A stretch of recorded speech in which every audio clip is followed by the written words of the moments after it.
Thank you all for attending tonight's meet and greet, co-hosted by the Midland Downtown DIA and MidlandCommunity.ca.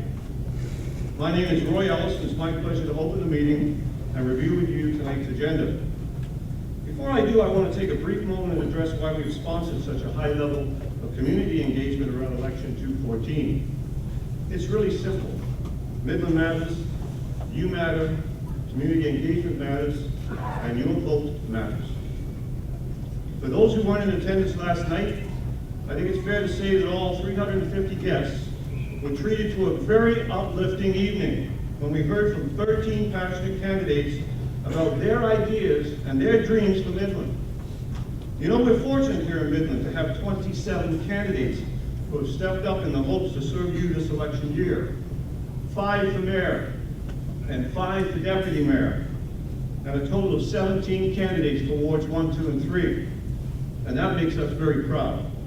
Now, given this unprecedented response of 27 candidates applying for but 9 council positions, 9 demanding jobs, 1 in 3, we felt we needed to provide the voters of Midland with new and different forums to get richer information about the candidates and their views on the challenges and the opportunities that lie ahead. On our website, MidlandCommunity.ca, we have posted the candidates' responses to 4 key questions. You'll like to hear from them, and they might address that this evening. And we hope you'll take time to read these thoughtful comments that were provided by the candidates. It's worthy to note that 2 out of 10 candidates running for mayor and deputy mayor chose not to be here this evening. There are 8 people at the table.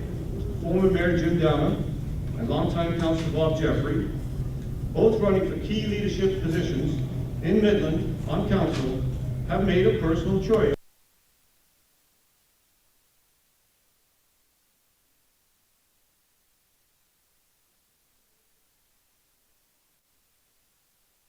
invited to participate in this interview process where you interview all the candidates to fill that job, that important job, to improve your quality of life. So when you're considering your vote, it's indeed a fair question to ask the folks that didn't appear, who chose not to participate in this engaging and transparent process, why? That's all I ask. Ask the question, why?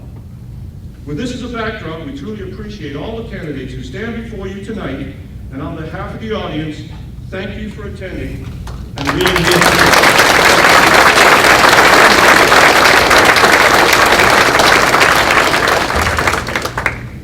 These expanded and innovative community engagement sessions, such as tonight's meet and greet, are designed to connect the voter to the candidate, allowing for additional insights into the individual and their platform, so that we get it right for Midland first. Midland first. We believe these processes add significant value because we have 10 candidates for mayor and deputy mayor for which you're asked to select but 2.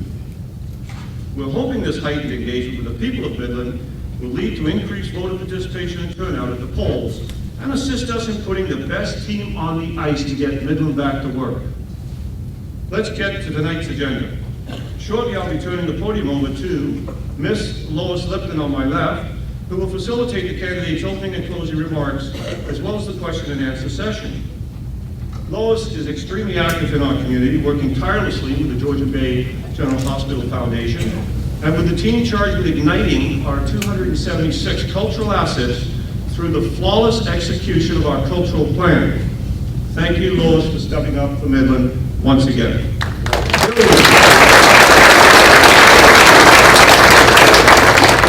Then immediately following the candidates' closing remarks, Colin Pate, the director from the BIA and local business leader, will close out this evening's session. We're hopeful some of the candidates will stay for 30 minutes or so to answer any specific question you may have which could not be addressed this evening.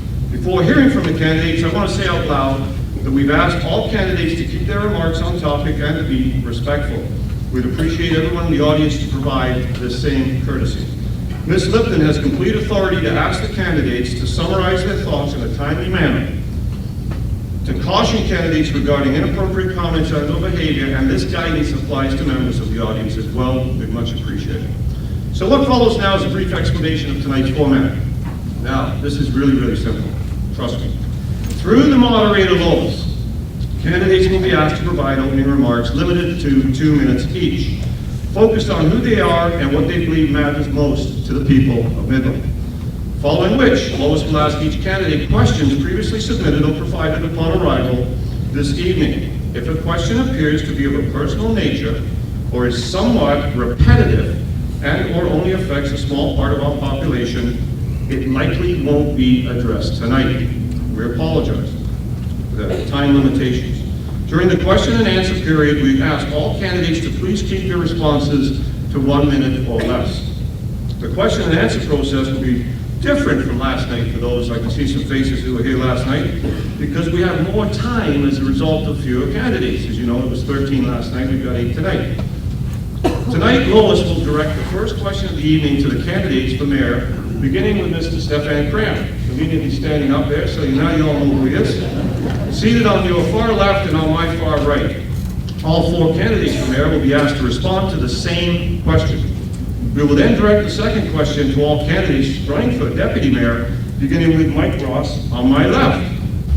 The third question will be directed to candidates for mayor, beginning with Jonathan Reed on my right, and so on and so forth. So we're going to have a mayor, a deputy mayor, a mayor, a deputy mayor, and in about 45 minutes' time, I've arranged for a neck massage therapist, and they'll be available for the audience, okay? So you'll be doing this for about 45 minutes. Anyhow, all seriousness aside, we believe this format will help foster healthy discussion among the candidates on those key issues and opportunities which, when acted upon, and I say when acted upon, will likely define Midland for decades to come.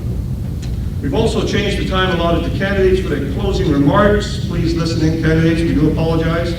Each candidate will now have 2.5 minutes versus the 3 minutes to summarize their thoughts, designed to win the audience's hearts and minds. Said differently, your vote on the 27th. During this time, the candidates are encouraged to comment on any topic, including those arising from tonight's question period. So, to keep the evening both fair and efficient, a bell will sound 15 seconds before each candidate's speaking time is up. Please respect the bell, at which time you will need to summarize your final thought. Speaking of final thoughts, thank you again for attending this evening, and without further ado, I'm pleased to join me in welcoming Ms. Lois Lipton. Thank you very much.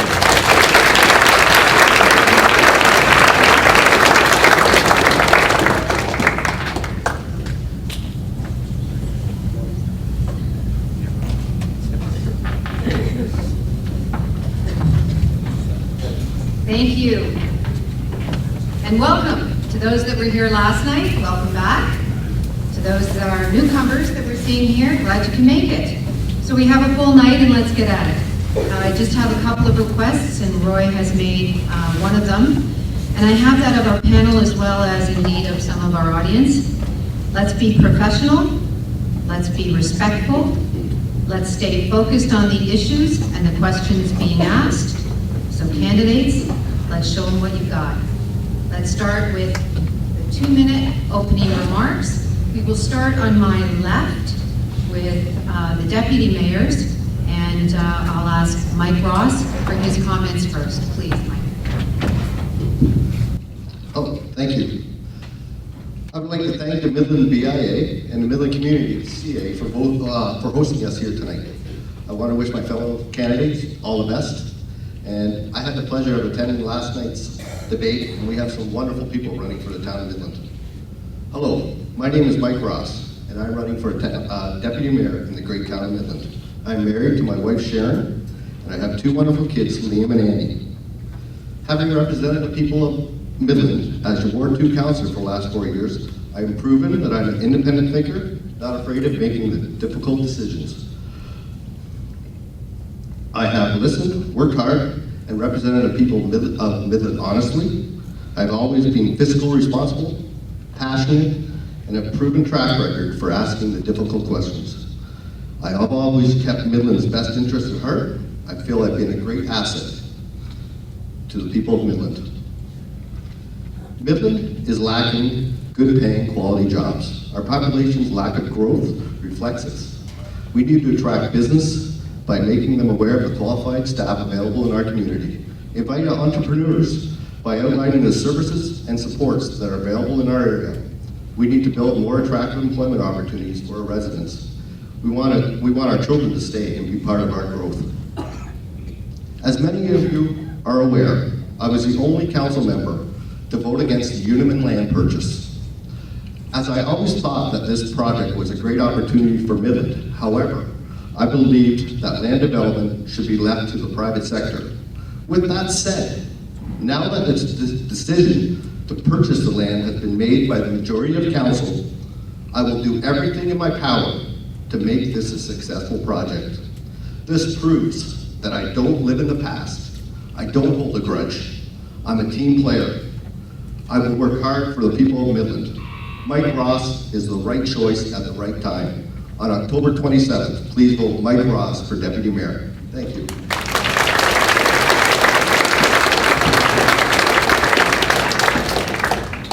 Thanks, Mike. I'd like to now invite Ruth Hackney for opening remarks. Good evening, ladies and gentlemen and fellow candidates. I have had the privilege of living in Midland for the past 40 years, a municipality I'm proud to call home. Your council needs people who are committed to our community and dedicated to progress. Just a couple of the reasons I'm seeking your support. We all look for our council to do what's best for Midland. Affordable housing, fair taxation, transparency, waste and leaf pickup, economic growth, clean environment, addressing the needs of our seniors. All of these issues are real and affect all of us. There isn't a candidate tonight that would not take these concerns into consideration and work to improve them. However, in order to address these, we must develop proactive plans and put them into action. Municipalities throughout Ontario are finding it difficult to grow and prosper. I believe this can be achieved in Midland by investing in growth through economic development. We currently have funding through the County of Simcoe to assist 4 municipalities, Midland, Tiny, Tay, and the town of Penetanguishene. 4 municipalities working together to bring industrial and commercial growth to our area. To achieve a working relationship, you need people who can work together and see this through to fruition. Someone that has the best interests of our area, a person that has mutual respect for and works well with others.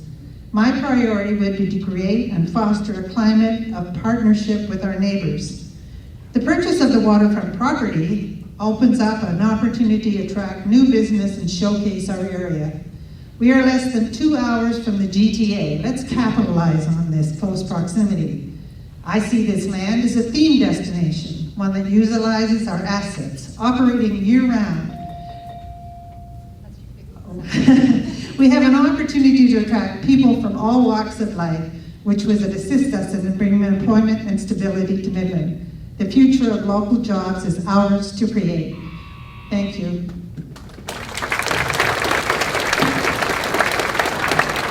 Thank you, Ruth. Now I'd like to invite Doug Reed for his opening remarks. Thank you, and good evening. I had a lot of stuff I wrote down and wanted to read, but with your permission, I'd rather speak from the heart.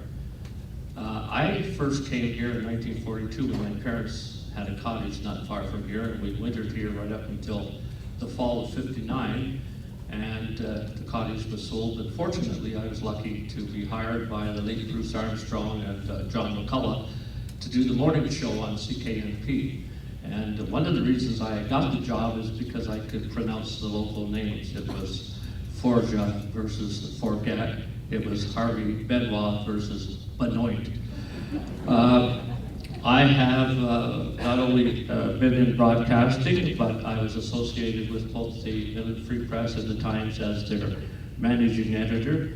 I have served on the Volunteer Fire Department. I was the first chairman of the Public Safety Committee. I looked after a shelter for homeless males. I have worked with the hungry, the helpless, and the homeless over the years. I worked with Pat Hook and others to help establish the soup kitchen about 20 years ago. My concern is about public safety and what is being said about public safety. Public safety is like having insurance. We don't want to pay for it, but it's good that we have house and automobile insurance. There's talk about going to an all-volunteer fire department. That would mean that we would have to hire some 35 volunteers. It's very difficult for any one of the fire departments at the north end of the county even to attract one firefighter, and that's because jobs constraints won't allow us to hire volunteers because they just don't want to work. Thank you. Thank you, Doug. And finally, I'd like to invite Malcolm Diltz, running for Deputy Mayor, for his opening remarks. Doug?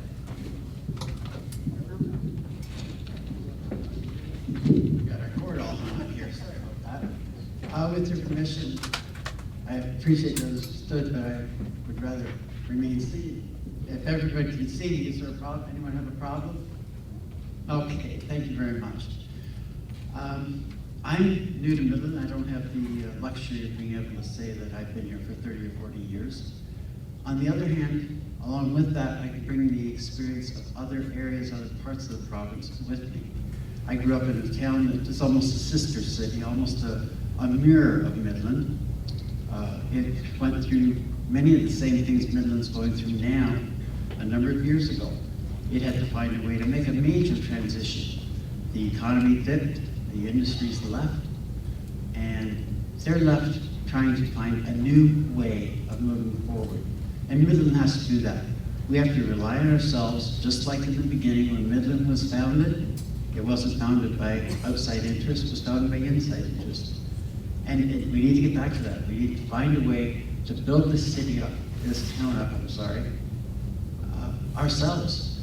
We get it from the inside and build up. We get it attractive, others will come.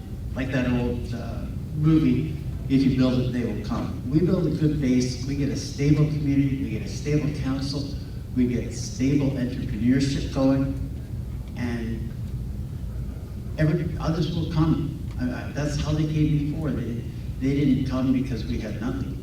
They came because we were stable, and I'm sure the older members of the audience, which I see there's a lot of them tonight, and that's super. I'm sure they can remember when the town was growing and booming. And we need to get back to that. Thank you.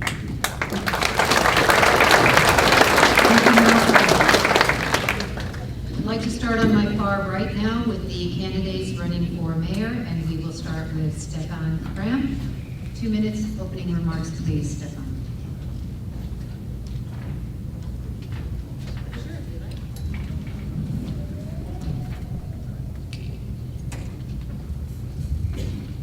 Good evening, ladies and gentlemen. My name is Stefan Kramp, and it is indeed a great honor to ask you for your vote in order to select me as your leader to take Midland into the future. I grew up in Midland. I was born in 1962. I've lived here all my life, except for the 10 years that I went away to Queen's University and then to Toronto to sow my wild oats and to learn what the rest of the world was like. My father was a counselor in the town of Midland, and that's where I got the political bug. I went door to door the way I'm doing just now, handing out pamphlets. And I went through the difficult life of being a counselor and lived and breathed that. However, what I learned from my father is the value of public service and what it means to give back to your community. I left to go to university, and I learned a lot there. I learned a lot about diversity when I lived in Toronto. But I want to paint a picture for you tonight. And I'm going to finishing that picture later on in my closing address. And that is, what was Midland like when I was a child? I have a hat there that says, I love Midland. And I'll tell you why I love Midland, because it's the memories that I have of what this place used to be like. We had the Midland Arena, the largest arena north of Midland. We had the Shriners Circus, the tigers, the elephants, tigers jumping through burning hoops. We had a fall fair that was bigger than the Coldwater Fall Fair and the Elmville Fair. We had the same children from all the schools walking up and down our street and parading. We had an Indian village that attracted people from all over the world because it was so neat to learn about our Aboriginal culture. We had a little lake park where I swam, and we had a boathouse. We had boats and canoes out on the lake, and we were able to swim there. People came from all over the world and from Toronto, and it was so packed that you had to have a sticker to say that you were Midland residents because you had to pay to get into the park. We have a beautiful community, and we are going to have it again. Later on, I will speak to you again about what my plan is, and how we're going to take this community to be the best community to live in Canada. Thank you very much.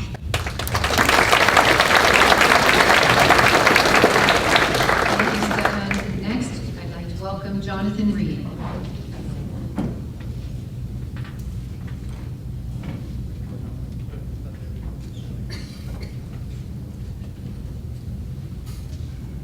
Good evening. I was thinking about my past public speaking experience, and I realized that I didn't really tell many people about myself, so I'm going to take the opportunity to do that now. My name is Jonathan Reed, and I grew up on 393 Frederick Street. I grew up on 393 Frederick Street in Midland, just down there. I ran a successful construction company for several years, and I've worked at Waypoint for the past 15 years as a nurse. I've worked on every ward in the hospital, and I'm one of the most experienced nurses working in the part-time pool at this time. I love helping people and working with others. Over the years, my supervisors have always said one thing: you're great with the patients, and you're great with your coworkers. I'm often in charge of my unit, and I'm responsible for the health and safety of the patients and my coworkers. I've made a difference in the lives of many people who live in Midland, volunteering my time to various important causes, such as Out of the Cold, the Kidney Foundation, Big Sisters, Masonic Chip, Child Identification Program, and the Rotary Club of both Midland and Penetanguishene. I want to talk about Midland's future. If you happened to miss last night, it was quite a night. I'd be proud to work with any one of the people running for the council that were here last night.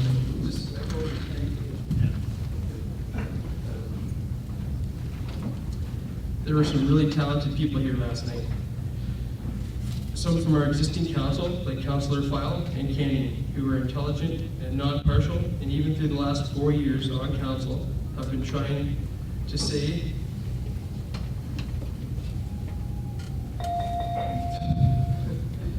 anyway, there's so many talented new individuals. I'd be truly blessed to have any one of them working with me. One thing is for sure, most of us are on the same page. We all know that we need to focus our attention on, and we need to work on the next 4 years.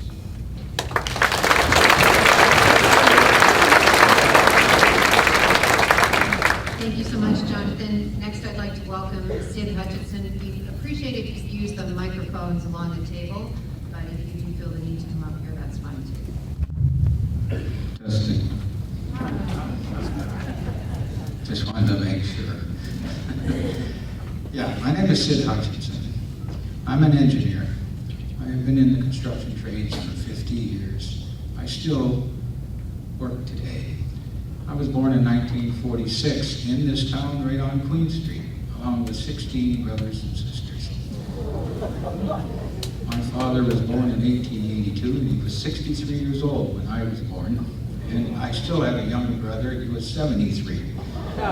His name is Fred Hutchinson. He lives on Dominion, or Barnett, I guess, now. Anyway, I've worked pipeline, I've worked in the airport, I've worked at a lot of jobs in the heavy equipment industry. And I've been all over Canada working, building pipeline and everything else. I have a good grasp on the engineering skills and to know how we should develop, this innocent property, how we should develop maybe the corridor going down toward the 400 highway, which I am an advocate about. And but if I'm elected mayor, I'm not to sit back and talk about these things. I would like to implement and oversee, what happens with all these properties. I mean, we have good, talented people running that are planners, everything else. And if we decide to go the way I would like to see it go, sometimes that's not always possible, but I think we could, boost this town. But I'm not talking about short term, I'm talking about a 10-year stint to develop everything that has to be done in order to boost our community and make it prosperous. Thank you.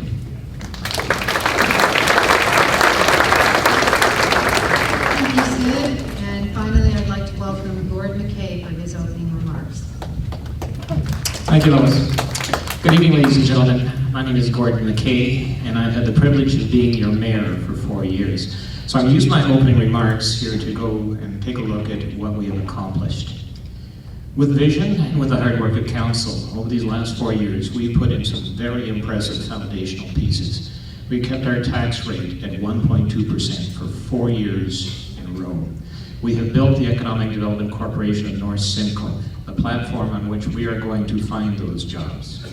We've also acquired Midland Bay Landing, the first step in moving our whole waterfront to the future place that all residents in Midland will actually involve themselves in and enjoy. So these are the big pieces. These are the ones we have our plans around. But you may not believe this, but the mayor's day is quite unscripted sometimes. We get all sorts of things just tossed our way that you got to deal with. You may recall that we had an upset with Martyrs Shrine here in terms of placement of a recycling facility. I still remember standing out on the steps of Town Hall and receiving the petition from a crowd and having to deal with that. And the good news is we did deal with it. We talked to the Jesuits, we talked to the builder, and we ended up with a solution that satisfied everybody. I remember another call that came in from Weber. They were looking to take a line out of Mexico and put it in Barrie. Within the hour, I called Chris Edwards and I said, what about Midland? He said, Gord, if you can find us a spot, we'll do that. I said, Chris, give me 24 hours. He's in Midland. So we can do these things. This is what's expected of a mayor. But the thing I think most I like about what has happened over these last 4 years is we have built engagement. We've got people participating in our committees, our DC, our Development Charge Committee, our Midland Bay Landing Committee, and it's that engagement and what you're doing here tonight that's going to move Midland forward. Thank you.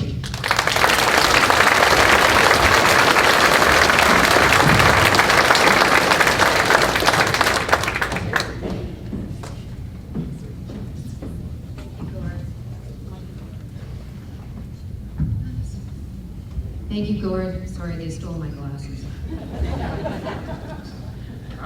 So now we'll start into our questions. And we'll start by asking, and as Roy mentioned to you, this is a little bit different than what we did last night. We will start with one question and run right through all 4 candidates with that same question. So starting with Stephen Cramp, about Midland's economy.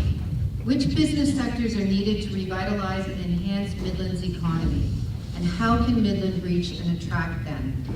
1 minute, please. Could you just repeat the question? I just didn't get the beginning. Sure. Midland's economy. Which business sectors are needed to revitalize and enhance Midland's economy? And how can Midland reach and attract them? Fantastic question. What we need to do is revitalize all the sectors of the economy, that is the industrial, the commercial, and our home-based businesses and so forth, and our small businesses. They're all in need of that. And how to do that? The economy's changed significantly. Richard Florida's book on the creative economy has stated that we have to do things differently. But more importantly, we need to bring people back to Midland. We need to inject a population growth, because when we bring people here who can afford to live in Midland, they're going to spend in our stores, they're going to spend in our shops, they're going to open new businesses, they're going to live in their homes, have home-based businesses. We need a shop local campaign. We can do this, but we need to do it in a different and a smarter way. Thank you. Jonathan, would you like me to repeat the question, or? No, I think I got it. I think we need to expand our high-tech industry and our commercial industry, and we need to expand every industry, but those are the 2 I think are the most important. I think if we can create a supportive environment and encourage new businesses to come to town, and we can create business-friendly policies and change the atmosphere in the town of Midland to be helping more smaller businesses and helping people succeed and become established and get them to stay in Midland. I think that's the biggest challenge. And I think that one of the easiest ways to do that would be to decrease or temporarily eliminate the developmental service charges for maybe, let's say, the first year, and then let people get established, let people know that we want them to come to town, we want new businesses to come to town. Once they become established, we can put them back to the current levels they are now and continue to change our policies and work with people once they come to town. Thank you, Jonathan. I think in the interest of time, if I could ask you to hold your applause after the questions, please. Sid, could you answer the same question? Would you like me to repeat it? Which business sectors are needed to revitalize and enhance Midland's economy? And how can Midland reach and attract them? Personally, looking at the whole situation that Midland is in, I knew this, I had a feeling 15, 20 years ago that this situation was going to get worse, and it has. It's getting drastically worse. The seniors are getting older, the young people are leaving. In order to attract people back to this community, we have to build a community that they are going to want to come to. And if we don't put our house in order and get the community and that to stand behind whatever has to be done, we're not going to get the people back. So we have to be diligent and make sure that all the people in Midland has a say in what goes on. Thank you. And Gord, would you like me to repeat the question, or are you good? No, that's fine, thank you. That we have seen a change in our economy in Ontario, it goes without saying. So I'm going to support the 4 pillars of the economy that we have got in our strategic plan, and those are healthcare, tourism, smart manufacture, and agricultural and bioscience. And those are the ones the 4 municipalities in North Simcoe are working on. What do we need to do to make that happen?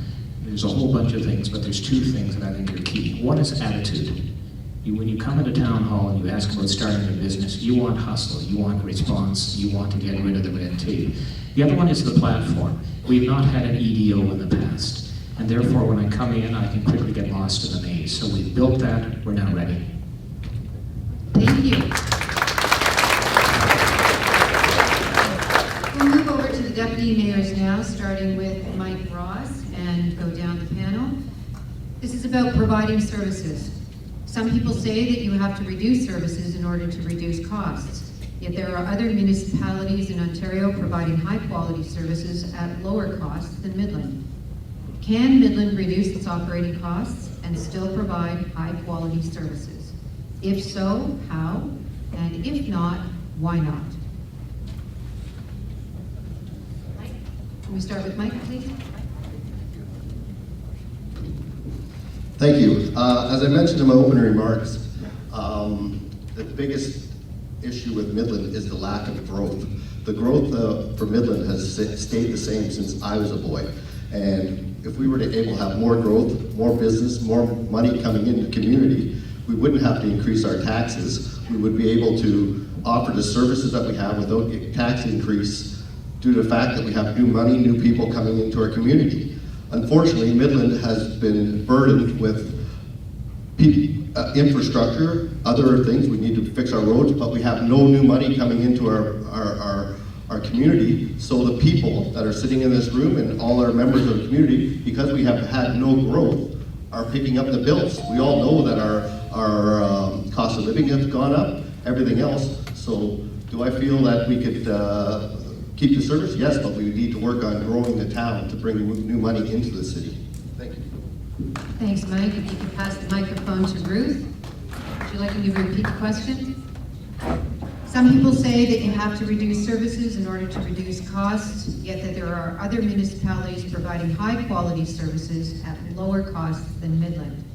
Can Midland reduce its operating costs and still provide high-quality services? If so, how? And if not, why not? I believe that we can. What we have to do is we have to work with our neighboring municipalities to be able to partner in bringing our services together. For instance, now I know that what we do is we purchase our sand and our salt for our winter roads and everything in bulk quantities, and we do that through the other municipalities. We need to work forward to bulk purchasing in everything that we do. We also need to look at talking to our MPs and see what they can do to help us bring more affordable housing and things into our area, because we need some type of a tax break to be able to do that. And I think we can keep our services and be able to work together. Thank you. Thank you, Ruth. Doug, would you like me to repeat the question? Okay. 1 minute, please. It comes as no surprise that if we don't have a system to generate wealth, then we're going to fall behind. You know, every time a municipality or a school board or a hospital goes into the red, it's the frontliners that get it in the neck. It's the guidance counselors at the high school, it's the special ed people, it's the librarians. And so I think we have to do as a council what we do in our home. We have to look at the needs and see how we can afford those needs. I think we have some super services now. It could involve some fine tuning, but I think we have to look at the whole picture, not just say, well, we'll reduce the fire department or the police department. Thank you, Doug and Malcolm. Just so you know, the bell is your 15 seconds. The buzzer is the cutoff. So I appreciate you folks winding up so quickly, but you do have a few more seconds in there. Malcolm. Okay, thank you. You got a $64,000 question and a 10-minute answer. And that's what we're up against. Yeah, I agree with everyone. The number of people, the number of entities that are providing revenue into the system is one way to increase the amount of money you've got. The more you have, the less it costs each one. That's common economics. But we're up against a point where there is so much that has to be done. There are so many roads that have to be traveled. There's so many things that have to be looked at. And there's only so many of us. And again, until we get the foundation stabilized and everybody knowing what they're doing, you can't finish a race before you start it, and you can't run a race unless you've got the foundations built. So what needs to be done, again, is get back. We all have to take responsibility for the situation we're in. If we don't like it, we all have to participate in making the change. Thank you, Malcolm. We'll go back to the mayors now. They've had a little bit of a rest, and we'll start with Jonathan Reed. Taxes. Local taxes increased more than 100% from the year 2000 to 2010, while inflation was less than 25%. Do you believe these tax increases were justified and well spent? And as part of the next council, do you favor rolling back spending to reduce taxes? Absolutely, they were completely not justified.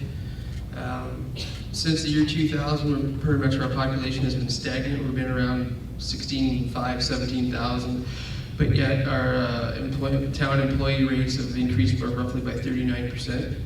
I don't know why we need that many more people when the population hasn't changed. The KPMG study has outlined 26 positions that are available for full-time retirement. What I would like to see is temporary hiring freeze, and as these people become retired, we wouldn't have to fire anybody, but we would be able to remanage the positions and share the responsibilities amongst the employees that are left. What was the rest of the question? Sorry? Do you favor rolling back spending? Absolutely zero tax increases the next 4 years, and that's completely realistic. Thank you, Jonathan. Sid, would you like me to repeat the question, or are you good? Absolutely. Local taxes increased more than 100% from 2000 to 2010, while inflation was less than 25%. Do you believe these tax increases were justified and well spent? And as part of the next council, do you favor rolling back spending to reduce taxes? Well, I don't think there's anybody in the room that knows what taxes is doing to them as much as I do. I don't know if rolling back taxes would do anything at this point. It would only put us in a bigger hole. The only way that I could see that there should be no tax hikes for the next 10 years, and that we should develop more economical, sustained tax base where it brings in more revenues. We don't raise taxes, we just create more revenue coming into the tax base. Thank you, Sid. Gord, would you like me to repeat the question? You're good with it. It's always very difficult for a politician to critique the prior politicians because you weren't there when the decisions were made. But just very broadly speaking, my take is the reason for a lot of that spike is the capital bill that we engaged upon. And part of it is this building. It costs us nearly $1.5 million a year in terms of capital and operating expenses to maintain this facility, and we're still paying for that.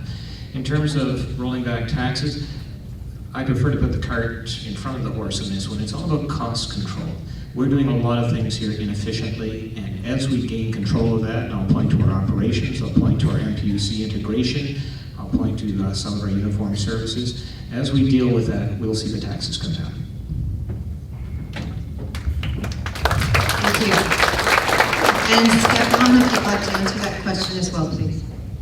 Great, thank you very much.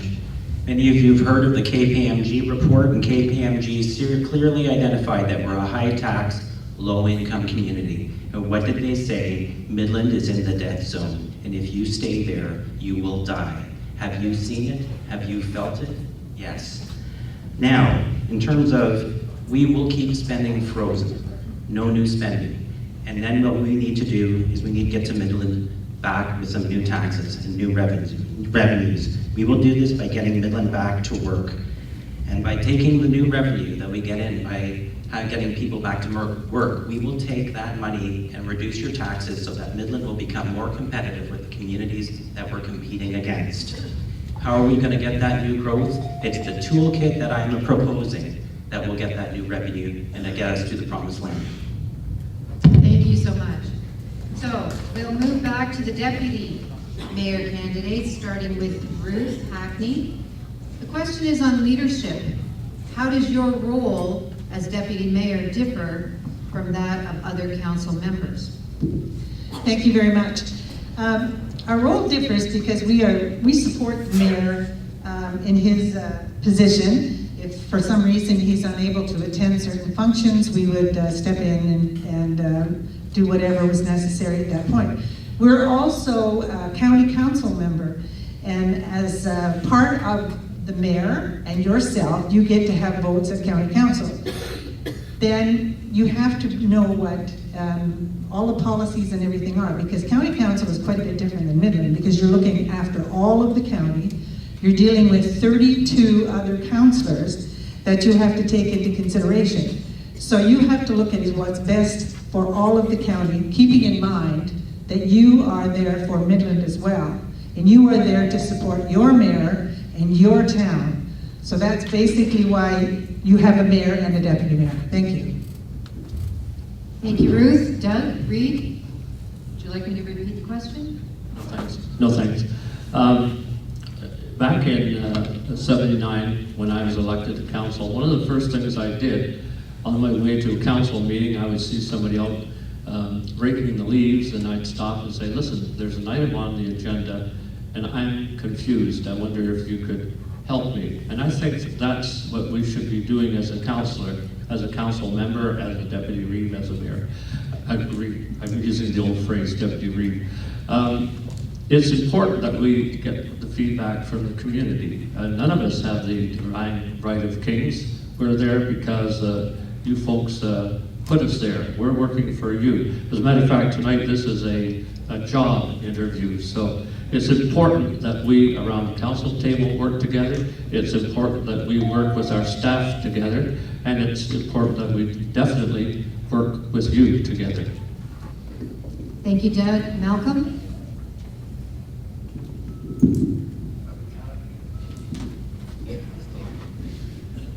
Yes, I see the deputy mayorship as one of the biggest unseen, unsung positions there is.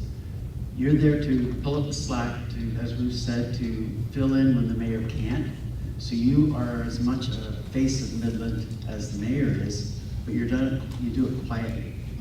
You're the quiet entity in the corner of the room, but you have to know everything the mayor knows so that you can pick up at a moment's notice. You have to know the council, and a good deputy mayor can be a good bridge. I see it as a moderating point. I've obviously, when I vice counseled, vice chaired other groups, I've taken that as a time to learn and to build bridges.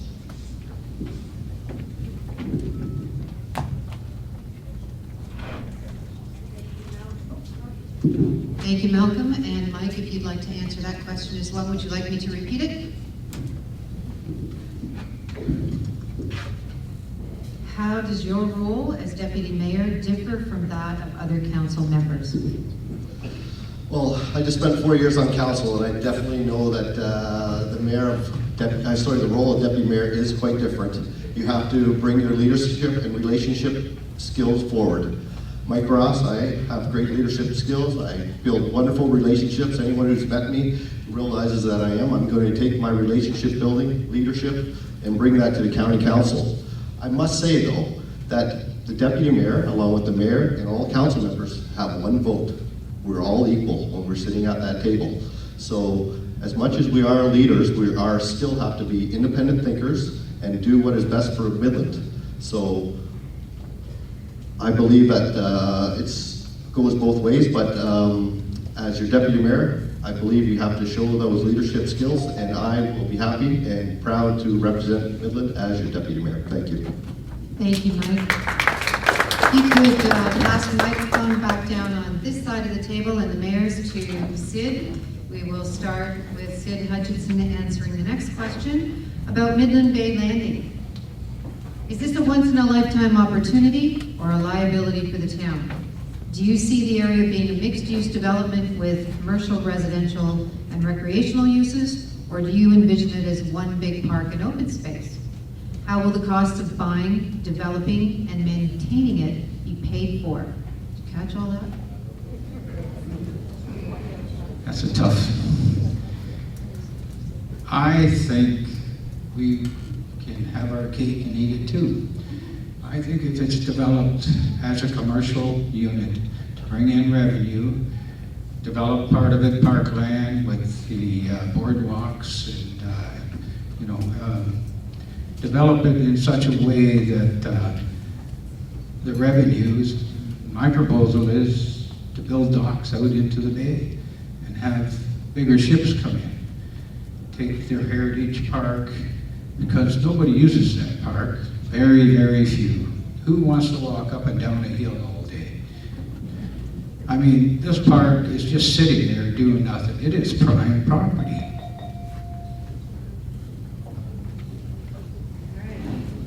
Gord, would you like me to repeat it, or are you good with it? I'll wing it. Midland Bay Landing is simply the greatest opportunity of the generation for this town. It is going to redefine where Midland is for the next generation. In terms of what we should be doing there, the public has spoken. We do have a master plan for the whole site, and I'm fully in support of it. Mixed use, there's going to be a boardwalk, there's going to be an amphitheater, there's going to be an infinity pool, one of my favorites, and there's also going to be commercial and some residential in there, so it'll suit all people. Paying for it is critical, and it starts with the design. That is, we have to design a low-maintenance neighborhood, if I can phrase it like that. The absolute costs start with the developers, and if we are smart, and I hope we're smart, the developers will pay for the build-out. And if we're smart and we put in the right kind of infrastructure and mix, the tax base will pay and return a benefit to the people of Midland. Thank you. Thank you, Gord. I'll bring it back down here to Stefan. Would you like me to repeat the question? So the question is about Midland Bay Landing. Is this a once-in-a-lifetime opportunity or a liability for the town? Do you see the area being a mixed-use development with commercial, residential, and recreational uses? Or do you envision it as one big park and open space? How will the costs of buying, developing, and maintaining it be paid for? Thank you very much for that question. Midland Bay Landing, without a doubt, is a wonderful and a great opportunity. But how are we going to realize the Midland Bay Landing Waterfront Master Plan that was developed by you, the people of Midland? I've spoken about a creative housing policy that is going to create a price point that will bring people to Midland. I've talked about the elimination of development charges, which will again create a price point that will allow people to come to live in Midland. That is going to allow us to develop Midland Bay Landing. But there is something that I have to say. It is going to take time. It is not going to happen in the short term. It is going to be a long-term project. So what do we need to do today? We need an economic strategy that is going to help the people and get us back to work right now, become self-sufficient, and move into the future economically. Great that we have Midland Bay Landing, but it's going to take time. Let's do what we could do now to get people back to work. Thank you. And Jonathan? It's a once-in-a-lifetime opportunity. Please put up your hand if the town has contacted you personally and asked for your input into the Midland Bay Landing site. Everybody would look to your left and look to your right. That's pretty much not the majority of anyone. There's no big rush. Let's get the rest of the projects finished first. Let's finish up Bayport, sitting there empty. There's like 10 houses. There's scheduled to be a whole bunch more, and let's just work on that first. Let's work on the big white elephant that's sitting in the swamp marsh that's been an eyesore for years. Let's finish up the Aberdeen Street and get that taken care of before we start any other new projects. There's a 700-page document on the Midland Bay Landing that a lot of people don't know about. Good luck reading it. It's so complicated the average person can't check it out. We need to have more input from the community. It's far from over. Thank you. Are you next getting sore yet? We're moving back to the deputy mayors. So starting with Doug Reed, your question is on tourism. What are Midland's key attractions to new visitors, and how would you propose to take advantage of them to make Midland a highly favored tourist destination? You know, I didn't pay you to ask this question, but boy, this is one of my favorites. When we came up from Woodstock for the first time to stay at our cottage, we told our friends back home that we're going to the gateway to the 30,000 islands. We have to promote the fact that this is where we are. We have to promote the fact that Canada's or North America's first Christmas carol was written here by Brebeuf back in 1643. I go to Brantford, and it's the home of Alexander Graham Bell and Gretzky. I go to Parry Sound, is the home of Bodby. Or in Woodstock, we have a big cement cow dedicated to Springbank Snow Countess. This cow produced more butter, fat, and milk than any other cow. We have to promote the very, very best that we have. And we have over 260 or more assets. We need our day trippers to stay a day or two more. Thank you.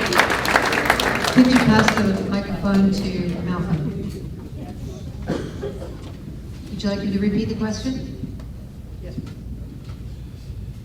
What are Midland's key attractions to new visitors, and how would you propose to take advantage of them to make Midland a highly favored tourist destination?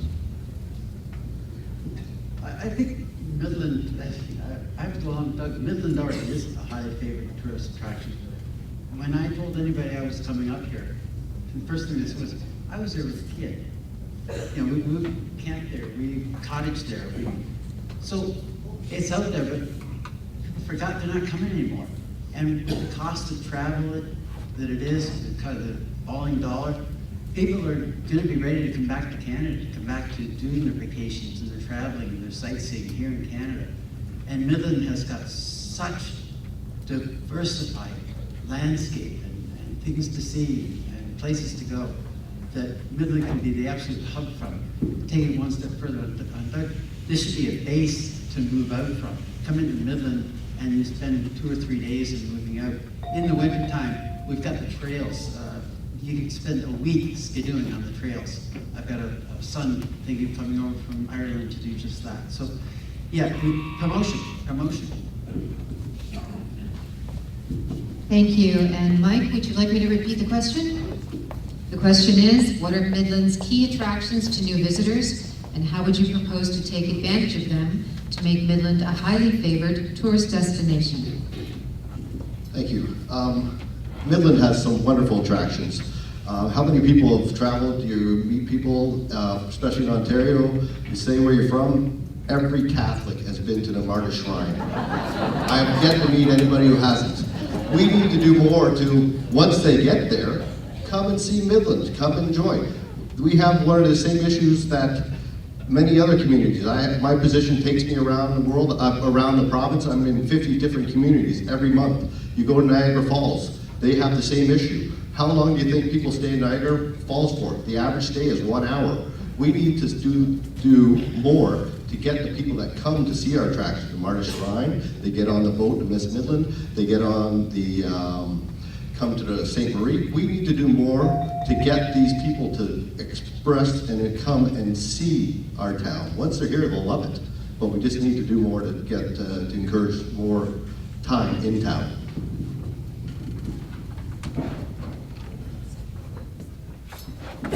Thank you, Mike and Ruth. Thank you. Well, I think Georgian Bay, right on the shores of Georgian Bay, is the most beautiful asset anyone could ever want. We have to capitalize on this. And if any of you have ever been to Frankenmuth, you'll know exactly what I'm talking about. A small town of 4,900 people, and you cannot believe how they have created a whole theme for people where they want to go. They have horse-drawn carriages. We can have horse-drawn carriages. We can have dinner cruises. We can capitalize on our good Catholic people to go to Martyr Shrine. We also have the other Marsh. We have so much around us. We just need to capitalize on, we need to let people know where we are. I know we're a little bit off the beaten track, but boy, we've got to get those signs out there and let people know where we are. We have to sell our town. Thank you, Ruth. Moving back to the mayors, and starting with Gordon McKay. This one's on team building. How would you build a cohesive, effective team of town councillors? Please outline your leadership approach. That's probably the most difficult question of the evening. I've always struck me as very odd how we organize municipal governance, that you've got 9 people that are each other's throats up till election day, and then you put them all in a room and say, okay, now run the town. So you're dealing with people that are very high-strung, if you will. They've got lots of good ideas, lots of passion. You're seeing that around here tonight. I've always found the most effective way to build that team is to show people that their input is valued and that they're truly engaged in this. Nothing is more disruptive of a team than to have people isolated or feel they're being ignored or disrespected. So my engagement style, I'm sure you may have seen this over the years, is to listen, and to listen passionately, because there's so many good ideas, and then to give people roles within that team so that they can build towards a common plan. That's what we try to do around council. Thank you, Gord. And Stefan, would you like me to repeat the question? How would you build a cohesive, effective team of town councillors? Please outline your leadership approach. Thank you very much. I actually think that this is one of the easier questions because it's so important. The role of the mayor is to use moral suasion and principled leadership to unite council behind a goal, a strategic plan that they can all believe in, that is going to take the community in a positive direction into the future. And that is the kind of leadership that I'm going to provide. I am also have a team ready to go when I am elected mayor, a team of experts that is going to be able to provide this council with some of the best advice that they will ever get in order to do that. Some of those individuals have already come forward. Kevin Cowie is sitting here and has suggested at the budget meeting that he would help us with our financial side. Stephen Ogden, who fought against Site 45 for 25 years, has said that he is ready to step up to be an advisory with this team. I will provide the leadership along with this expert team of individuals from the tourism sector and others to give this council the best possible advice to move into the future with confidence, and I look forward to doing that. Thank you so much, Stefan. Jonathan, would you like me to repeat the question? Thank you. Sometimes you gotta say it how it is, but most of the time you have to be a really good listener. The most important thing for the people in this room today is to pick the best people to put on the team in the beginning. That's can't be overstated. Being a psychiatric nurse, I talk to people every day about very serious issues, and some of them are pretty passionate and frantic about it, and it's, sometimes it can be really challenging to deal with those individuals, but it also is very gratifying. You have to be a good listener, you have to genuinely care, and you have to want to work with the people around you. Everybody here wants the best for Midland and wants to see things around here get better for all of us. Thank you, Jonathan. And Sid. The question is on team building. How would you build a cohesive, effective team of town councillors? Please outline your leadership approach. Well, I'm new at this. I'm not a politician.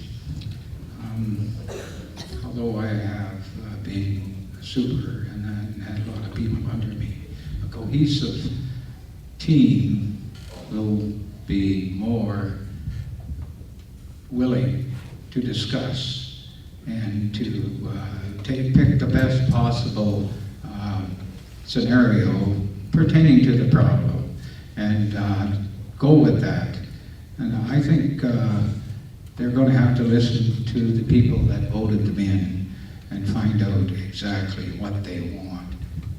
The people in this town need, an input into our town council. Thank you. Thank you so much. Back to the other side. Over here again. Back to the deputy mayor, starting with Malcolm. Let's talk about the downtown. A vital downtown is essential for a healthy urban community. What is your vision for enhancing and supporting Midland's downtown core? Well, yes, it's absolutely right. A vital downtown is essential. Getting back to the old times, the downtown was the lifeblood. That's where everybody gathered, that's where everybody met. Even now, you find it, you're shopping, it's a place where you can talk to your neighbor.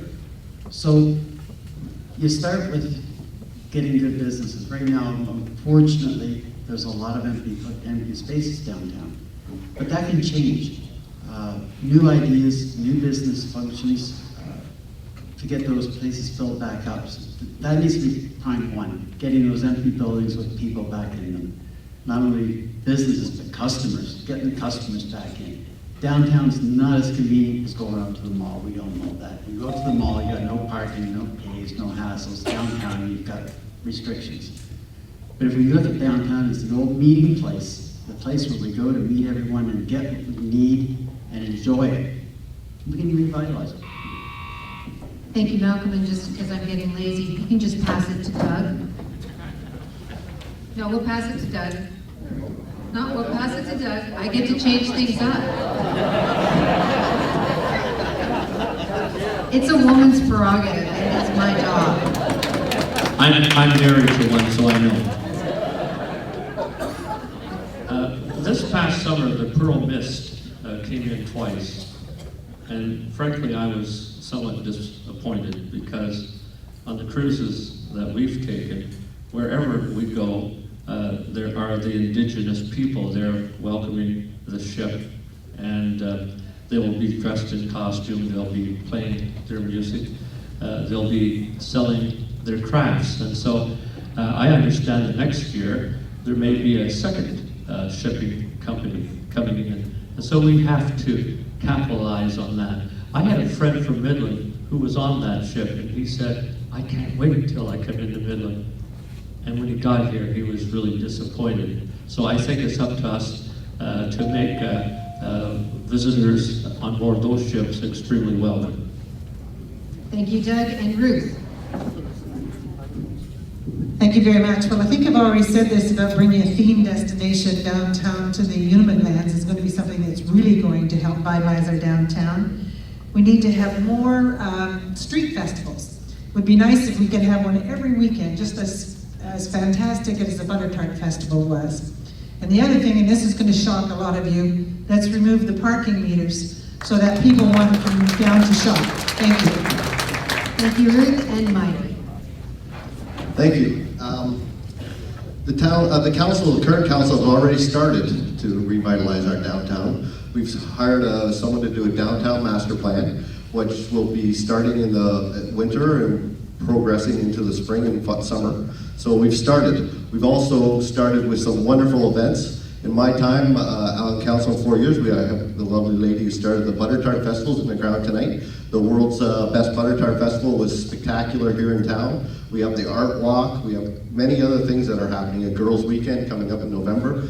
It's the key to the BIA, to work together, the town, the BIA. We need to all work together to vitalize our downtown, to make it prosper. The more prosper our downtown is, the better the community is. Works all hand in hand. Thank you, Mike. And starting with Gord McKay, back to the mayor's side. Emergency services, and I'm going to mix it up again. This side, we're going to go back down the table this way. So, Gord, the question is, emergency services. Do you support other ways of providing emergency services other than the current practices? And if so, what would you propose? Thank you. As you're probably well aware, emergency services, and in the town of Midland, that means police and fire. Paramedics are part of the county responsibilities. This is one of the real frustrations of being a mayor, is we have so little control of the budget and the operations of emergency services. So bottom line, it has got to change. We all want to see greater efficiencies, and we've all had comments about why do we have all of these cars and all of these service personnel out for minor incidents? Isn't there a better way to coordinate this? We do have common resources in Midland, Penetangent, Tiny Tay, and in the county. Shouldn't these be better coordinated? I put that very question to County Council, and unfortunately that was defeated 3-29, that we are just not ready to have that discussion yet. So in our own area, we're going to look for efficiencies and how we coordinate our own, but we've got a much bigger issue here we've got to come to grips with. Thank you, Gord, and if you pass the mic to Sid Hutchinson. I'm not up on what's wrong with emergency services. I do know that it is costing us a fair amount of money, and I figure the bigger the better. If we amalgamate all our services in all the municipalities in this area and coordinate it from one central location and have different areas that are serviced in that area by, and not having to be run all over the county, like traveling too far, going too far for the emergency that's necessary in that. We have to dissipate the central part and distribute it evenly among the municipalities to cut down our costs. Thank you, Sid. And Jonathan?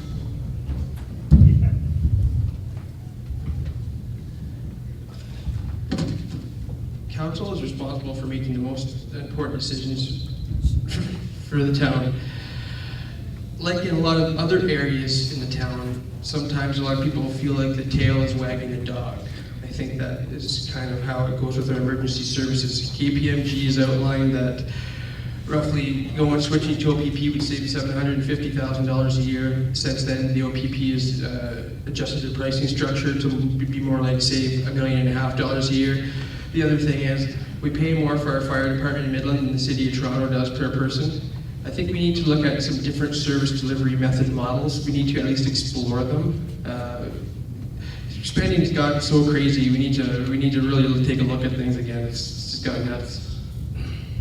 Thank you. And Stefan, would you like me to repeat the question? Or? Thank you very much. At a recent HEMO conference, it was quite clear that this is an issue of great concern all across the province of Ontario. Emergency services are eating up a huge portion of our budget. As they increase, we have to cut back on everything else. When it comes to our fire department at the county of Simcoe, just last week, we learned that there are a number of different models. We've only heard of one of them. The other two models, we should take a serious look at, which could save us money. In fact, one of those models is being suggested by the firefighters themselves, the Winnipeg model, and we need to talk about that further. When it comes to the police, my position is clear. The OPP is necessary, but not necessarily the OPP. We need to do an OPP costing, and if we can save $1.5 million by going to the OPP, then what we need to do is, can we scale our own police department to bring in those savings? And if we can, we stay local. But if we can't, we go OPP, because we can no longer afford this if we want a low tax economy and a community that is going to be competitive. Thank you, Stefan. And Mike, since you've got the microphone, we'll start with you about taxes. Do you favor an annual increase or an annual decrease in local tax levels over the next 4 years? Avoiding words like reasonable or affordable, how much do you see that increase or decrease being, expressed in either a dollar or percentage amount? Let's see your crystal ball.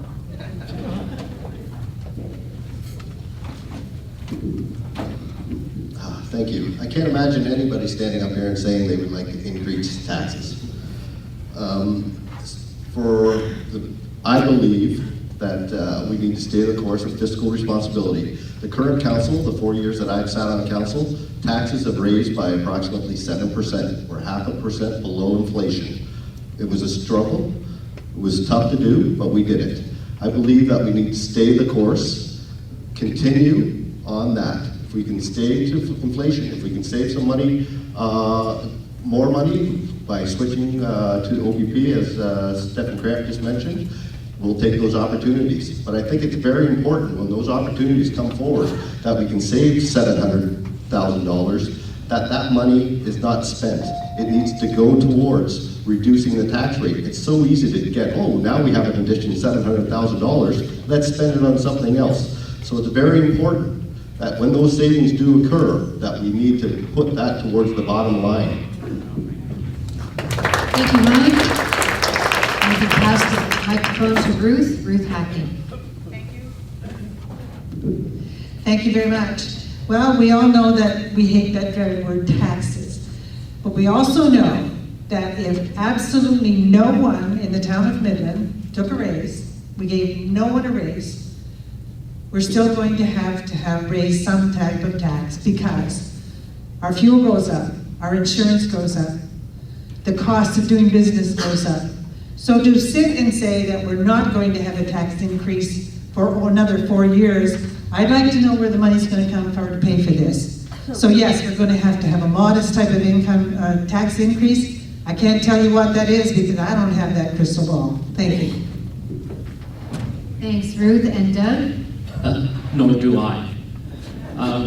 It would be good if we could have a bylaw that would say that no annual tax would go higher than 1 or 1.5%, and hopefully that would cover some of the costs that Ruth was talking about. I'd like to spend the last 2.5 minutes at the end of the evening to talk about the crock, about how we were going to save $750,000 if we go OPP, because that ain't going to happen. And but I think good stewardship is the key. And again, it's what we do at home. We do the same thing. We look at the needs and we cover the costs accordingly. Thank you. And Malcolm? Okay, thank you. There's outside of the amount of dollars, the size of the budget, the same thing works at home, works in business, works in council. You've got expenses, you've got income. If your expenses outpace your income, you've got a problem. If you can find ways to cut corners on the expenses, great, you've got a cushion there. If you can't, you've got to make it up somehow. We've heard different opinions. Do the taxes go up? Do they go down? You don't know year to year. If you can keep it within inflation so that you're all moving at the same rate, you're ahead of the game. But you're still falling behind. Every year you're going to fall behind unless you can find some way to generate extra revenue aside from taxes. Thank you, Malcolm. We'll go back over to the mayor candidate, starting with Sid Hutchinson on development charges, one of our favorite topics. Do you support freezing, reducing, or increasing development charges? If you favor a freeze or a reduction, how do you propose the municipality will pay for new municipal infrastructure? If you favor an increase, how do you think this will impact future growth? Development fees. Well, you know, when you start paying $30,000 for a development for one lot that's never been, and it's in the same municipality, and there's sewers and all that running by it, you know, you can demolish a house in this town, and in how many years you end up paying another $30,000 to build another house if you leave it vacant for a while. So these fees, I believe, if it's a plan and that has been implemented before, where you know you're on a street that is busy and stuff like this, I don't think development fees are, you know, because the tax base that you're going to pay for a new home would be there to support it. Thank you, Sid. And could you pass the microphone to Gord? No, we're going this way. I just like to keep you guessing. Make sure you're awake. It's too much female prerogative in this one. Development charge is, as you probably well know, there is a study currently being done down by the town, and I'm sort of waiting for that report. Right now, I'm disposed towards freezing them for 4 years. And why I say that is we have to make a statement to the development community that we are serious about controlling our dollars. And it was interesting to just get some of the feedback. We had the Hanson development, they're thinking of putting up to 1,000 homes in our community. And that question was asked them. And they said, if you guys freeze it, that would be just perfect. The balance we've got to strike is that development fees are monies coming into the town that are used to build out new sewer lines and new hydro and all of these sorts of facilities for our community. So if we give them up, if we get rid of them entirely, the question is, okay, where's the money coming from? Simple answer is the tax rate, or we control the capital bills that we're going to make. That's what we've got to do. Thank you. And Stefan, would you like me to repeat the question? The question is on development charges. Do you support freezing, reducing, or increasing development charges? If you favor a freeze or a reduction, how do you propose the municipality will pay for the new municipal infrastructure? If you favor an increase, how do you think this will impact future growth? Great. We've talked about leadership, and this is where Stefan Kramp has shown the greatest leadership of all on this particular issue of development charges. My proposal is to completely eliminate the development charge tax for the next 3 years until we see new growth, and then consider changing them. The city of Brockville has done so. They eliminated them for 5 years. They saw an immediate injection of new home sales and economic activity in that community. We can do it. Our infrastructure, according to KPMG, is the best around. They call it Cadillac. We don't need to invest in our infrastructure right now, but we need to get Midland back to work. By reducing the $15,000 development charge tax that we have on homes, new homes right now, we will inject for every new house $200,000 of new economic activity in terms of building, all the trades, and the new people that are going to come here are going to spend their money in Ontario, in this town, in our downtown, and everywhere else. That is going to kickstart our economy right now. We don't have to wait. We can do that within 1 or 2 months of getting elected. That is the way we need to move forward. Thank you. Could you pass the microphone to Jonathan, please? I'm pretty much with Stephen on this one. I think I'd like to completely eliminate, at least initially, and then gradually increase the developmental service fees as businesses come to town. We don't need jobs now, we need jobs 10 years ago. We need to do something about it right now. And I'm not going to sit around and just wish and wait for things to happen. I'm going to try my best. I'm going to go out there. I'm going to fight for people to come to town. I'm going to fight for businesses to come to town. Going back to what I said before, we're going to finish up our old projects. I'm going to personally call developers. I'm going to get them back in there. I'm going to get the Caitlin Group to come back to Bayport and finish the rest of the jobs. I'm going to get the rest of Aberdeen done. I'm going to get the Big Elephant done. The only way we're going to do that is by getting rid of the developmental services charges or severely decreasing them temporarily. Smart person said to me, if gas in Midland's $1.40 and gas in Recycle Beach is 80 cents, where are you going to buy your gas? It's not developmental service charges. Lower, people will come back, people start investing in the community. Thank you, Jonathan. Back over to our deputy mayors, starting with Doug Reed. Question on Midland Police Services, and we're down to our last couple of questions. Do you agree or disagree with the following statement? Midland should transfer police services to the OPP if the cost benefit is realized, and explain why you agree or disagree. When I was on the police services board, the town of Penetanguishene asked for a costing. At the same time, we offered a costing. We were asked, we offered. Our costing was just a few $1,000s more than the OPP. But back then we were accused of empire building. That was far from what we intended to do. The OPP costing that will come forward really has to be looked at by both council and the police services board. It's essential the board get involved because they're mandated to look after the police department. Who's going to pay for the uniforms? Who's going to pay for the cruisers? Who's going to pay for the weapons? Who's going to pay for the bulletproof vest? And in the contract, who's going to pay for the cost recoverables? By the way, it's going to be us. Thank you, Doug. If you could pass the microphone to Malcolm, please. Malcolm, would you like me to repeat the question? Yes, please. Do you agree or disagree with the following statement? Midland should transfer police services to the OPP if the cost benefit is realized, and explain why you agree or disagree.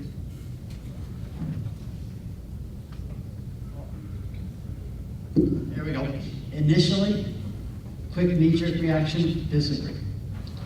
Reason being is you've got dollars and cents to say, right now, okay, we're going to save this much money. Where are we going to be 5 years from now? We just saw, correct me if I'm wrong, but Penitentiary Machine just got kicked in the head with the big increase by the OPP.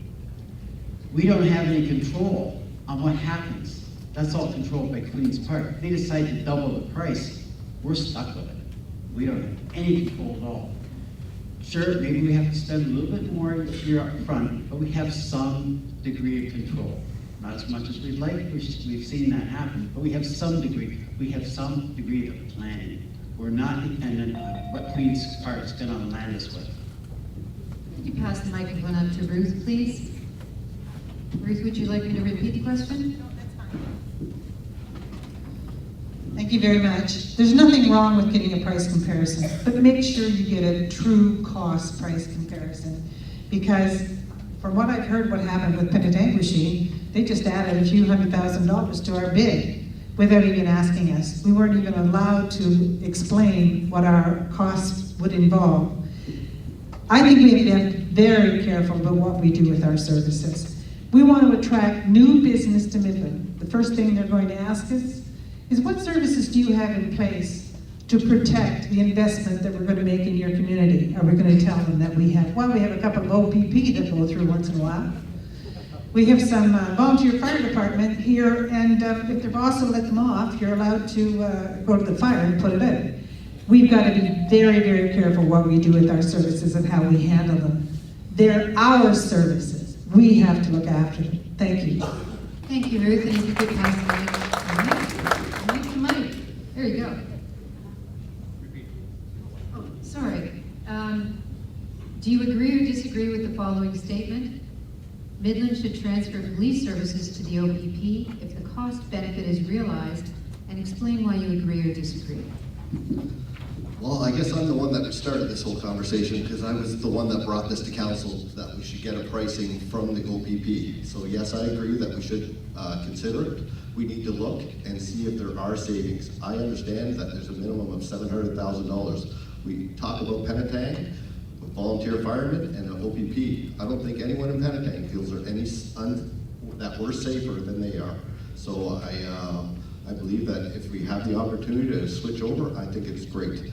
The facts are that any community that has under 70,000 people should not have their own police service. It is too expensive, it is too costly for the citizens. We need to consider, I'm not saying let's do it, but let's get the price, compare, and then go from there. If there's a $9 million savings, we're crazy not to look at it. Thank you. Back to our mayor candidates, starting with Jonathan. Last question for the mayors, actually. Community engagement. Since the last election, the public has become more engaged in the political process through attendance at council meetings, individual deputations, special interest groups, and community action groups such as MidlandCommunity.ca. How do you feel about this level of public involvement? The more the better. Everybody should get involved. We need to have young people get more involved. Like, look in the room, there's not many people my age in here. There's a lot of really good people that really want to help and they want to get engaged, and I think maybe in the past they've maybe tried to and they maybe haven't got the response they've wanted from our town. I think once we get some new people in there and we start to change our old ways and look at things differently, I think we're going to really make some really positive strides. Midland Community is a really good voice for people. They say a lot of good things, and not everybody's with them, but there's a lot of things you sure can't argue with. It's common sense. There's a lot of common sense things, and that's what I'm going to try to do, is bring some more common sense back to town. Thank you, and Sid Hutchinson. question? Since the last election, the public has become more engaged in the political process through attendance at council meetings, individual deputations, special interest groups, and community action groups, such as MidlandCommunity.ca. How do you feel about this level of public involvement? Well, it's about time it came. I think, our voting public and stuff like this has been lacking. I mean, let's face it, less than 50% of the people in Midland vote. And we seem to be voting for, the same thing over and over for the last 12 years. I mean, we've been getting the same kind of, So if we can get more people out to vote and pick a better council, this is what I would be, more interested in. But I think community involvement should be a lot heavier than it is already. Thank you, and Gord McKay. Thank you, Lois. I'm in full support of active community engagement. And in fact, just a very brief story. You can see the power of this. It's not just politics. In this very room, we had the seniors come together to discuss what they wanted with healthcare. We had the Lynn up here, and we had a very serious dialogue with understanding on both sides. And it has really moved forward the whole healthcare discussion in our area. That's what's possible when the community is engaged. We need to do more of that. Thank you. And Stefan, your thoughts on community engagement? Would you like to repeat the question? Thank you very much. What many of you may know is that there's a law, and it's called the Municipal Act, and I believe it is Section 231 of the Municipal Act. And what it states is the mayor shall encourage public participation in the political process. It doesn't say it's optional. It says the mayor shall do that. The people of Midland are some of the most amazingly well-traveled people around the world. They see the best practices and the amazing things that are happening out there. All what we need to do is listen to you. Take those ideas, and what we will do is make Midland the #1 place to live in Canada. We can and we will do it, because as your mayor, that is my job as required by law, and I will do it. Thank you, Stefan. And our last question to the deputy mayors, starting with Ruth. Hackney. Private contractors. Should Midland contract road maintenance and similar work to private contractors, or alternatively cost share these functions with neighboring municipalities if it will reduce cost? Or should we continue to handle it in-house?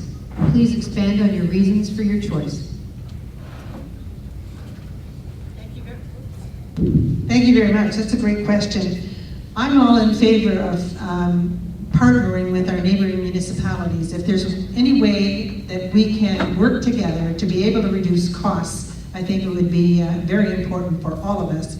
We have additional backup as well. We all know that we've had a terrible winter this past year, and it would be so nice to be able to count on our neighbors when we need the additional snowplow and removal. So I think that's the way that we have to go. We have to look at being proactive, at getting out and working with not only just in the snow removal, in the lawn maintenance, and looking after our parks. I think it's something that we have to share. Thank you, Ruth, and if you could pass the microphone down to Doug. The private contractors certainly would help the cause, as long as they're not busy still plowing my driveway or yours. But it's certainly a good place to start. I remember when Percy Ealer developed what we call Percy's Peaks down King Street, everybody laughed. But as a result of putting the snow in the center of the road, the Public Works Department was able to clean our entire town. At that point, there was about 44 miles of streets, and they were able, the Public Works Department were able to clear that snow away in about 6 hours' time. That's fantastic time. Now we have more streets, but if we could find private contractors to assist, all the better. Thank you, Doug. And Malcolm, your thoughts on private contractors? Again, it comes down to a point of control, dollars and cents, up and down. If you can realize savings without sacrificing quality, yes, I'm all in favor of it. But there's got to be guarantees, and who gets the precedence? So it's a very questionable road to go down. Again, are we going to give up control, or are we going to give up dollars? So there's so many things that have to be looked at. It's not a cut dry. It's not an easy, oh yeah, well, we're going to save $1,000. We'll go with this. Are you going to really save that $1,000? Or are you going to wind up in the middle of winter with a contractor who's not going to honor the contract? You've let all your people go, and you're stuck.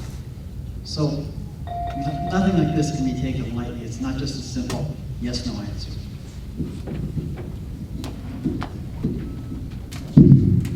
Thank you, Malcolm. And finally, Mike, your thoughts on private contractors.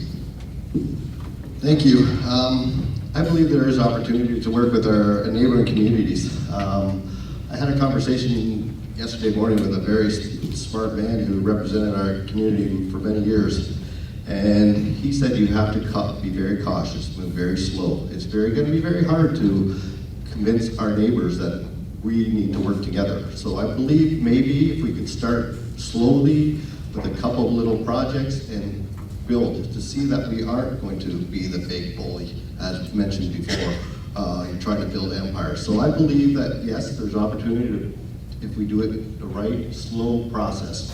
With regards to our snow plowing service, I believe we have a wonderful snow plowing service as of right now.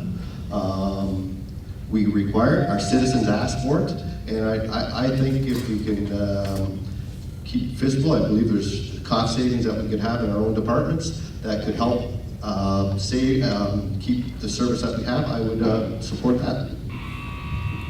Thank you, Mike.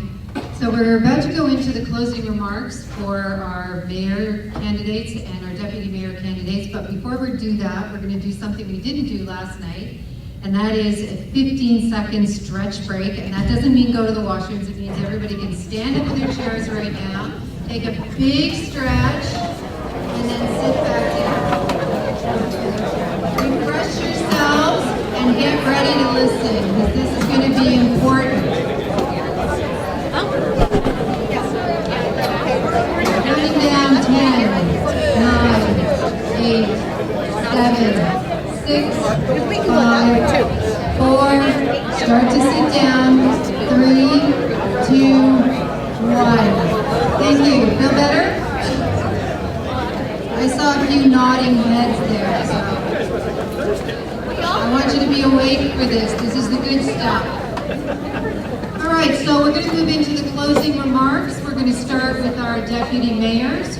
We're going to start with Mike, and each candidate will have 2.5 minutes.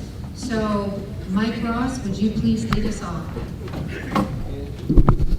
First of all, I want to thank everybody very much for coming here tonight. I know it takes some time and some effort to get here, but it is greatly, greatly appreciated. And it's greatly appreciated to represent you for the last 4 years as councillor. Am I the best public speaker? I am probably not. Do I have a bunch of letters after my name? I don't. But what I am is a leader, I'm a relationship builder, and I'm going to work very, very strong for people of Midland. I believe that Midland needs to be fiscal responsible. I will continue to fight to keep taxes low. For the last 4 years, we were able to keep your tax rate at 7%. 7%, 0.5% lower than the rate of inflation. Is there more work to be done? There sure are. But the previous council, the 8 years prior, raised taxes over 100%, doubled. Think of that. So I will continue to work hard. I believe that no big ticket capital items should be started in the next term of council. Yes, there are some projects that are already on the books, like our Public Works Depot and our King Street infrastructure, but until Midland has new businesses and more job opportunities for our residents, we must stay the course. We need to stay the course of fiscal responsibility, not to ignore the long-term benefits that Midland Bay Landing could bring. I think there are many opportunities for Midland Bay Landing, but I believe that we need to work on getting what we have going first. I believe that if we get that Midland Bay landing, we would need a private sector partner to proceed with that. So, in closing, I would like to thank everybody very much for coming. I'm going to work hard. I'm going to represent you honestly and be the hardest working leader in this town. Thank you very much. Thank you, Mike. Mike Ross, Deputy Mayor Candidate. Our next Deputy Mayor Candidate, please welcome Ruth Hackman.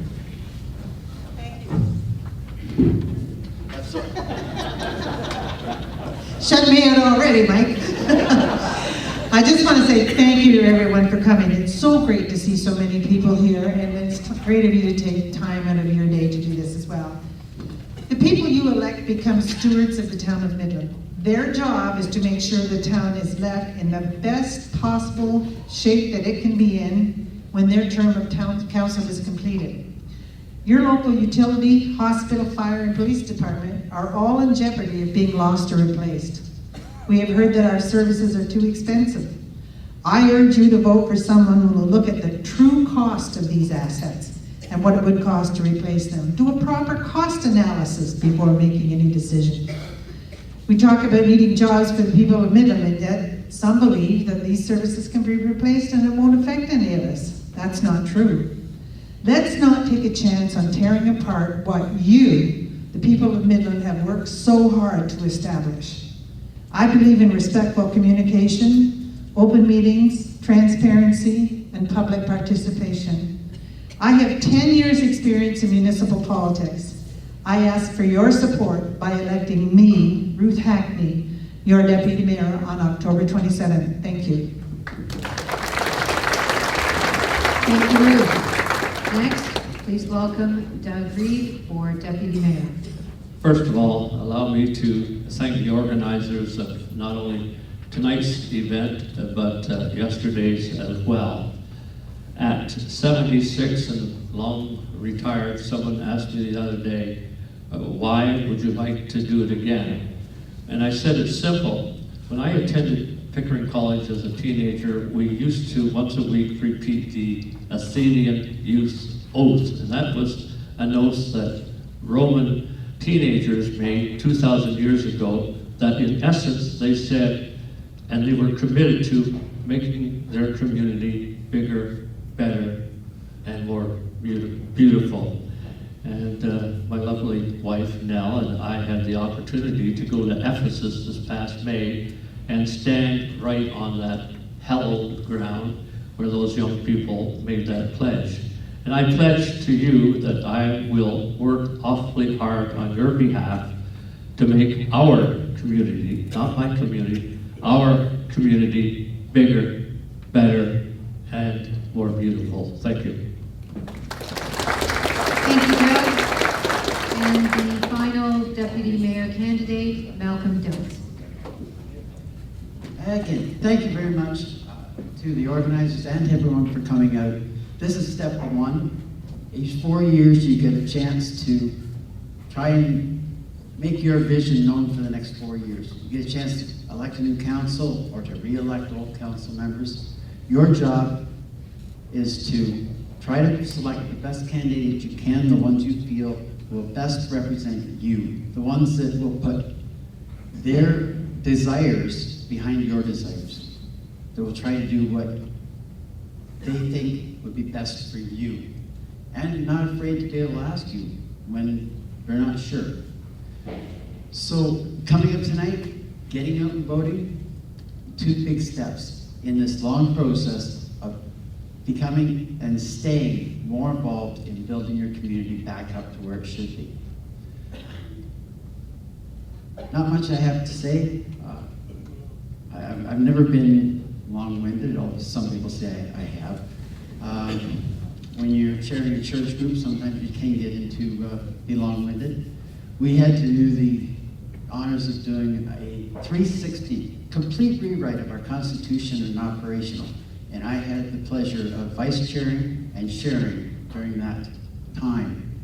And it was a hard presentation because it had been done that way for 75 years, and there were dyed-in-the-wool people that didn't want to change. But the change came in increments. As you've heard tonight, some think you can just turn the ship upside down. You can't. You got a big ship, you got a big turn, you got to do it in degrees. You've got to look at each degree, make sure that it was done properly, and make sure that you've recovered from it so you can go on and make the next move. So these things take time. Nothing happens overnight. Rome wasn't built in a day, as the old saying goes. We're not going to recover in a matter of one course in council. The last course, I think we've seen some new changes, some new roads taken, and we need to just keep going and keep the course and get your councillors in that you hope will do the best job for you. Thank you, Malcolm.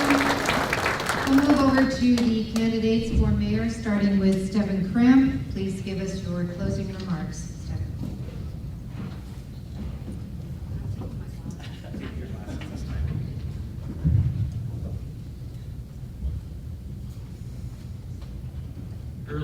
Earlier this evening, I painted a picture of what Midland Life was like when I was a kid, and what a story I could tell. I could go on and on. It was totally amazing. Back then, when I was in high school, you left to go to high school to work at RCA for $10 an hour. The minimum wage now is just over $10 an hour. Gunter Lights brought a factory here from Germany because it was the most beautiful place in the world to live. In 2001, I came home. Just like everyone else, young people went to get an education. Some of them never came home, but I was fortunate enough to come back to serve my community. And what did I see? The effects of globalization in terms of deindustrialization and the effects that it had on our community. Recently, I went to Lewiston, New York. It's the most remarkable place. It is now in the top 10 places to live in the United States. And how did they do it? They worked together as a community to make it happen. It looks and feels like Midland used to look and feel. We have the ability to make Midland that way again through the following tools. An effective shop local campaign that lets us keep our money at home. B, a creative housing strategy that will draw new residents to Midland, bring our young people home, create incubator jobs, and allow seniors to stay in their homes. C, eliminate development charges by injecting new money and energy into the economy. We need to get Midland back to work. We need to develop a tourism strategy that brings outside dollars back to Midland. For the last 8 years, every morning when I wake up with one goal in mind, and that is to serve you, the people of Midland, to listen to you. I am ready now to lead you, our council, and our staff together to create a community strategic plan that when we work together to achieve that, will make this the #1 place to live in Canada. We can do it, and we will do it. On October the 27th, I ask you for one of the most important things in a democracy. I ask for your vote. Vote Stephen Cramp as your leader. Thank you. Thank you, Stephen. I'd like to invite Jonathan Reed, candidate for mayor. Closing remarks. Thank you. I just want to try to finish off the first opening one I had here. First of all, I want to say, saving money is making money. The second thing I want to say is, please judge the candidates on their ideas and their actions, not stereotypes. Getting back into it. I am ready for the challenges we will face together as a team. I am confident we will be able to work effectively and respectably with each other and make the new council one of Midland's best ever. If I'm lucky enough to get the job as mayor, I know that leadership starts from the top, and I will work with council to explore all possibilities where we can increase efficiencies and decrease redundancies. I will explore different service delivery models for our most expensive services, and will make us money by saving us money. And we'll use that money to ease the burden on the taxpayers. I will work diligently toward all my goals on my platform, especially the return of heavy garbage pickup and leaf pickup in the fall, as well as protecting Midland Bay Landing for the people to enjoy in the future. I will bring jobs back to this town. You can depend on me because I'm from Midland. Midland is my home, and it always will be. I'm from the working class and for the working class because I know what's good for your family is the same thing that's good for my family. last thing I want to say is please get out and vote. Tell your friends to get out and vote, your kids and your grandkids, and anyone you know, please get them out to vote, because I want to have a really, really good voter turnout and really get what the people want, and I want to have a good representation of people. The other thing I want to say is thanks for all the candidates, the deputy mayors, the mayors, and all the people running for councils. It's been a really great experience. There's a lot of really good people up here. They got a lot of really good things to say, and I think if I was you, I'd have a hard time picking, but I know there's a lot of really good councilors, and I just wanted to please invite you to relook at everybody's platform. There's so many things to talk about, and I know most of us think we don't even have enough time up here to say really what we want, so just please look at everybody's platform and give everybody an equal opportunity and shot.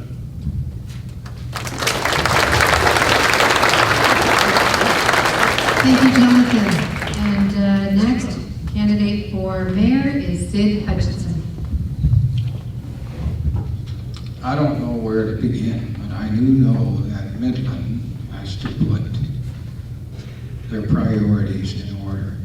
We must scrutinize everything we do from now on and not pay for what services we are getting right now. Our infrastructure, well, we need the money right now. Well, I don't think decreases in taxes or anything like this is going to help us. Raising taxes is only going to cause more problems. And we have to audit and make sure that our tax base and everything is spent wisely in Midland. We can't be taking on new projects and stuff like this with the tax base we got, because there is no more money. And if we have to keep raising taxes, the ones that are going to suffer are the taxpayers, because the taxes keep going up and nothing is coming back in. So if we don't put our physical house in order and complete and deal with the problems as they come up, so that we don't end up farther down the road with and nothing to show for it. Thank you. Thank you, Sid. And our last candidate for mayor to speak tonight, Gordon McKay. Thank you, Lois. It's going to be a tough decision. I'm most impressed with all of the candidates for both deputy mayor and mayor up here this evening, so we should all be complimented. So many good people have come forward. I'm going to keep my remarks mainly to the mayor's side of the table here, though. Just by analogy, if you are starting a project, if you're doing a home renovation, the first thing you do is you ask yourself, okay, what are the tasks? What are the things that I have to look forward to before I go and hire someone? And that's essentially the kind of question when you hire your mayor. So I look ahead, and I know that we're going to have to get serious about Midland Bay Landing very quickly. The scale of it is probably up into $500 million. So I'll need someone who is good dealing with developers, someone who can do negotiations, someone who can balance the interest of the cost of that site versus the revenues that may come with it. We know we're going to have to get serious about taxes. We're going to have to hold our taxes below inflation, and that means operational trade-offs. So that person is going to have to work behind the scenes with staff and with the public to have those discussions and make sure that we can bring the proper balance to this sort of thing. We're also going to have a mayor who's got time to deal with the surprises. I mentioned surprises earlier. One of the big ones right now for us is healthcare. And I know this is a quiet one, we keep to see this bubble up, but it is a structural one. Without effective healthcare, Midland will not survive. And we are going to have to turn increasing amounts of attention to both public and municipal involvement in this topic. So the mayor's got to have the capacity to step out of the normal municipal kind of sphere of life and do the things that are so important for Midland. And on top of that, the mayor's got to bring council along. You don't do it with one vote out of 9. You've got to use moral suasion, you've got to use all the tools of leadership to make sure that the group that's with you stays with you and makes things happen for Midland. So that's what you're looking at. That is who you have to choose. And the tough question is, I look around, who best can do that for Midland? I'd like to put to you that I've had experience here as mayor, and I believe I've delivered on a lot of these points. I've got a business background. and have been heavily involved in the development and in the negotiations. And most importantly, listen to people, listen to mothers, listen to kids, listen to school kids to make Midland the place it can be. October 27th, I ask for your vote. Thank you. Thank you. So my job is ended here. I'd like to thank all the candidates for their cooperation. I'd like to thank the audience for their kindness and listening. And now it's my pleasure to introduce Colin Pate for some closing remarks and wrap up of the evening. Many of you might know Colin. He is a director with the BIA. He also is the founder and owner of Shop Midland and Shop City, and he's been the best timekeeper tonight. So without further ado, Colin. Thanks everyone for showing up tonight. Appreciate you taking the time out of your busy schedules. I know everybody has lots to do, family, work. Before I get started, I just wanted to make sure that everybody knows what the BIA is.